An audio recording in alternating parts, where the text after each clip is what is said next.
भाभी, आप मेरी एक मदद करना। आरती, भाभी को किसी भी तरह से मेरे पास आने से रोकना, नहीं तो मेरी शादी की सारी एल्बम खराब हो जाएंगी। अरे देवर जी, आप परेशान मत हो। मेरे होते हुए आरती यहाँ आसपास भी नहीं दिखेगी। मैं सब सूरजपुर नाम के गांव में आरती नाम की औरत रहती थी। आरती बहुत काली थी, इसलिए उसे हमेशा अपने ससुराल वालों के ताने सुनने पड़ते थे। वही दूसरी बहू सुंदर थी, इसलिए उसकी हमेशा तारीफ करते थे। अरे रोशनी बहू, तुम जो भी साड़ी पहनोगी बहुत सुंदर लगोगी। तुम्हारा रंग है इतना साफ कि सारे रंग तुम पर अच्छे लगते हैं। और क्या आर्ष भी तो गोरा और सुंदर है, बिल्कुल ननद जी पर गया है। माँ जी, मैं ये साड़ी पहन लूं? क्या आज के प्रोग्राम के लिए कैसी है? अरे बहू, तुम तो कुछ भी पहन लो, तुम्हारे काले रंग में मिलने के बाद सब एक जैसे ही दिखते हैं। अपनी सास की ऐसी बात सुनकर आरती दुखी हो जाती है और अपने कमरे में आकर रोने लगती है। सुधा की तो आदत थी हमेशा आरती को नीचा दिखाने की। वो अपनी गोरी बहू को अच्छा मानती थी। मेरी क्या गलती है? इसमें मेरा रंग काला है तो मैंने कभी इस घर अच्छी बहू बनने में कोई कसर नहीं छोड़ी। फिर सब मुझे ही बुरा क्यों समझते हैं? अब अगले दिन सुबह सब बारात में पहुंच जाते हैं। भाभी, आप मेरी एक मदद करना। आरती, भाभी को किसी भी तरह से मेरे पास आने से रोकना, नहीं तो मेरी शादी की सारी एल्बम खराब हो जाएंगी। अरे देवर जी, आप परेशान मत हो। मेरे होते हुए आरती यहाँ आसपास भी नहीं दिखेगी। मैं सब संभाल लूंगी। रोशनी भाभी, वो मामी जी ने रस्म करने के लिए मुझे भेजा है। तो देवर जी, आप तैयार हैं? भाभी, मुझे जरा एक गिलास पानी मंगा देंगी? आरती, जरा देवर जी के लिए एक गिलास पानी तो ले आना।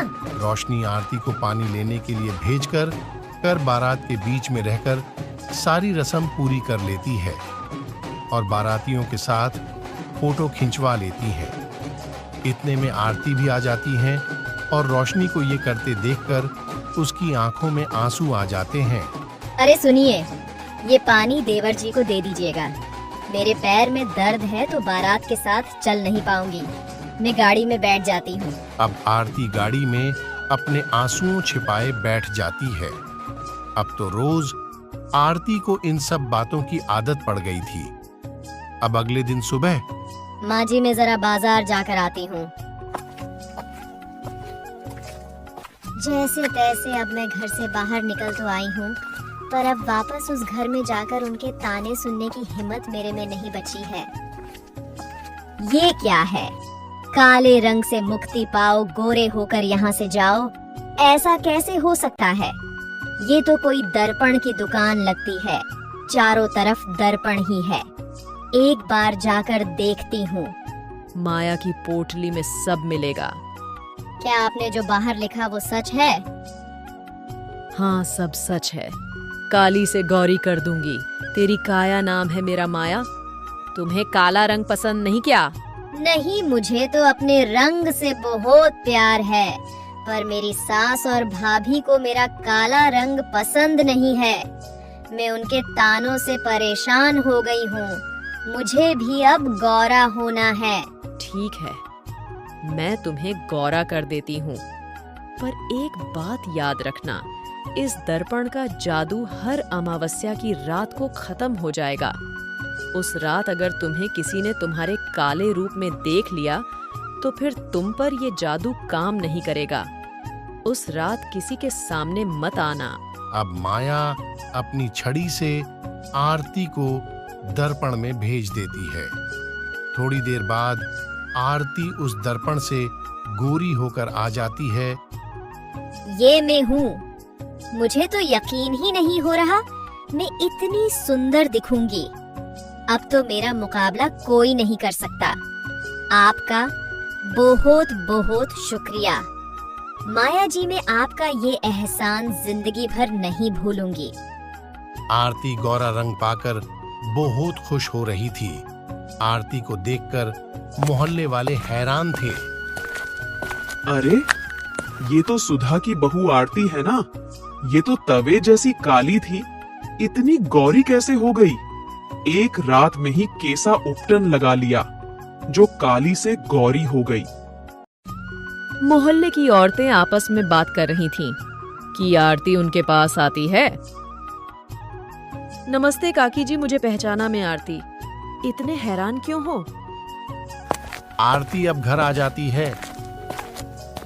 हाँ जी, आप कौन है? किससे मिलना है? ये आरती इतनी सुंदर कैसे हो गई? ये तो मेरे से भी सुंदर लग रही है।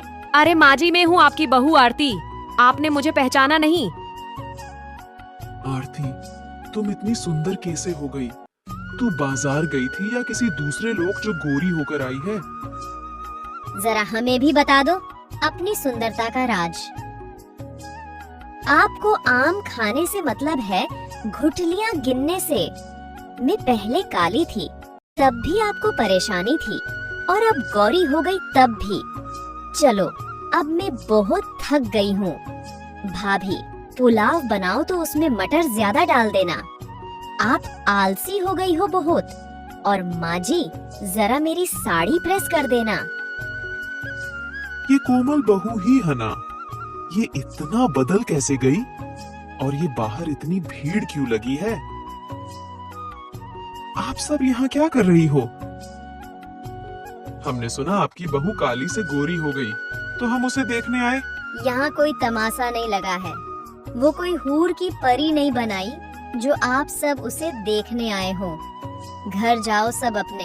आपने एकदम से अपना हुलिया कैसे बदल लिया? वो क्या है कि मैं एक ही रंग से उफ गई थी, इसलिए बदल दिया। अब आपने आगे का क्या सोचा? आगे क्या मॉडलिंग करोगी आप? अगर आगे टाइम मिला तो जरूर करूंगी। आरती के बदलते हाव भाव से सब परेशान थे।